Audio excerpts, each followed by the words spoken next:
4 দিন রোদে দেওয়ার পর কুলগুলো আমার এরকমভাবে শুকিয়েছে। এবার আমি এই কুলের মোটাগুলো কেটে নেব। এবার আমি কুলগুলোকে ভালো করে জলে ধুয়ে নেব। এবার আমি গরম জল করে নেব। কুলগুলো আমি একটা অন্য পাত্রে ঢেলে নেব।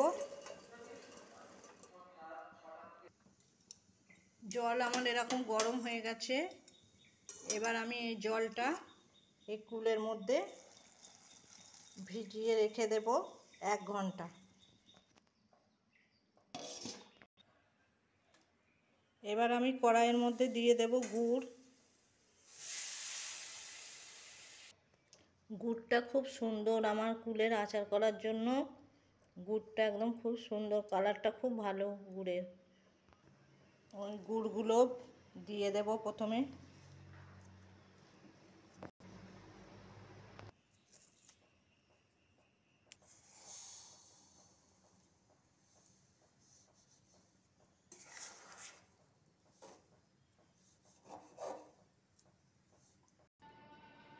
গুড়টা এবার আমার সম্পূর্ণ গলে গেছে। এবার আমি এইভাবে ছেঁকে নেব।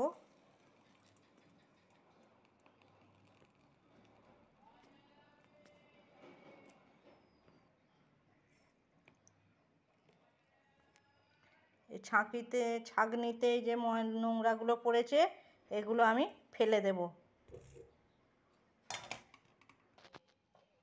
এই দেখো কুলগুলো আমার কত ফুলে উঠেছে, টোপা টোপা হয়ে গেছে। এবার আমি এই কুলগুলোকে ফাটিয়ে নেব।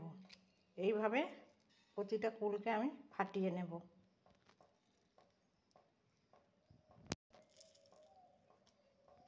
চলো সব কুলগুলো আমি ফাটিয়ে নিই, তারপর দেখাচ্ছি।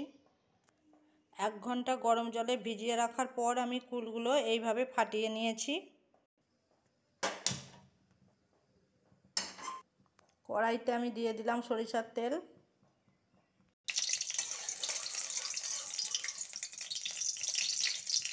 তেল গরম হয়ে গেছে। এবার আমি 5 ফোড়ন আর শুকনো লঙ্কা দিয়ে দিলাম।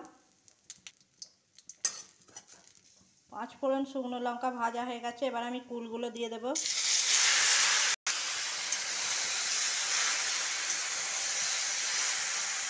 এবার দেব লবণ, হলুদ দিয়ে ভালো করে আমি নাড়িয়ে নেব।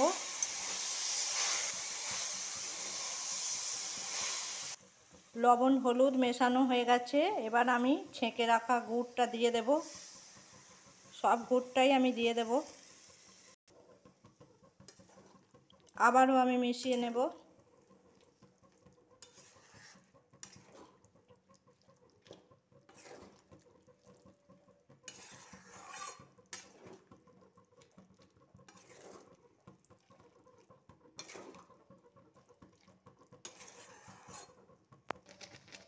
বারে বারে নাড়িয়ে নিতে হবে নিচ থেকে, নালে ধরে যেতে পারে, নিচটা পুড়ে যেতে পারে। সেই জন্য বারবার নাড়িয়ে নেব।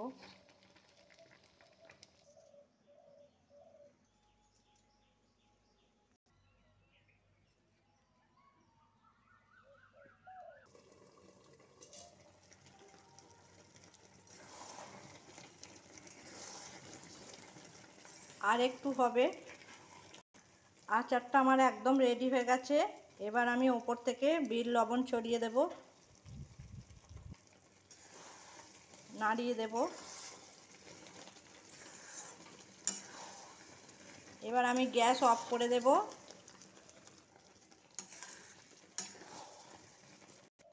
বিট লবণটা কিন্তু অবশ্যই দেবে। বিট লবণটা দিলে কুলের টেস্টটা অনেক বেড়ে যায়। এবার আমি এই আচারটা এইভাবে ঠান্ডা করে নেব, তারপর বয়ামে ভরব।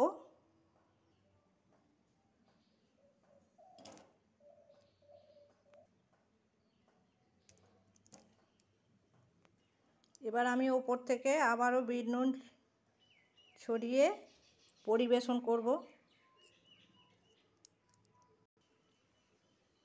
এই আচারের মধ্যে কিছু গুঁড়ো মশলাও দেওয়া যায়। সেটা হচ্ছে জিরে, ধনে আর শুকনো লঙ্কা একসাথে ড্রাই রোস্ট করে গুঁড়িয়ে তাতে এই আচারের মধ্যে দিয়ে দিলেও ভালো হয়, কিন্তু আমার কাছে মশলা দেওয়ার থেকে আমার এটাই বেশি ভালো লাগে, সেই জন্য আমি আর মশলা দিলাম না। আমার এই কুলের আচার বানানো কার কার ভালো লাগলো একটু কমেন্টের মাধ্যমে জানিও। আমি আমার ভিডিওটা এখানেই শেষ করছি।